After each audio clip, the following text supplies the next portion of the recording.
Glædelig 1. december. Selvfølgelig skal der være Umao sundhedsjulekalenderen i år.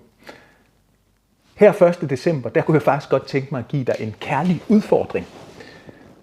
Altså, de fleste af os, selvfølgelig ikke os, der er interesseret i sundhed, men mange, alle de andre tænker, jul, nytår, så kan vi lige så godt opgive det med sundhed.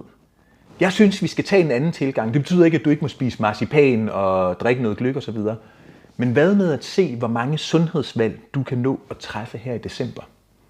Så simpelthen tag et stykke papir og en pen, lav en liste på din smartphone, computer, hvad det nu er.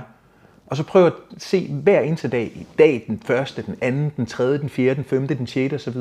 Prøv at notere, hvor mange sundhedsvalg du kan træffe. Så hver gang du gør noget, der er sundt, det kunne være at spise salat til frokost, gå en tur, tage et powernap, du har fået nok søvn, du har drukket noget grønt te, ikke? Men prøv lige at se, på trods af, at der kommer alt det her dejlige hygge, som der ikke er super sundt, rent biologisk set, så prøv lige at se, hvor mange sundhedsvalg du kan nå at træffe i løbet af december. Så det er faktisk min første julekalender åbenbaring her, eller hvad vi nu skal kalde det for.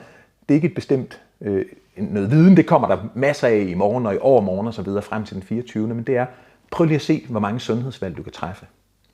Så husk, at der faktisk også er sådan en Umao julekalender i forhold til tilbud.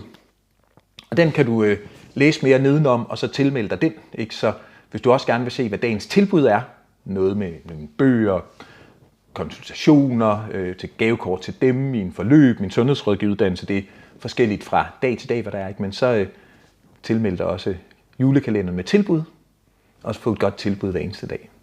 Men have en fantastisk december, en fantastisk mandag den 1. december, og så sender jeg masser af krams i din retning, og så håber jeg, at du også skal i gang med at træffe sundhedsvalg, så prøv at dokumentere, hvor mange sundhedsvalg du kan træffe. Se, hvor mange sundhedskrams du kan give dig selv i løbet af december, på trods af gløgg og flæskesteg og flæskesvær og sildemad og fedtekræver, hvad der nu ellers byder sig til.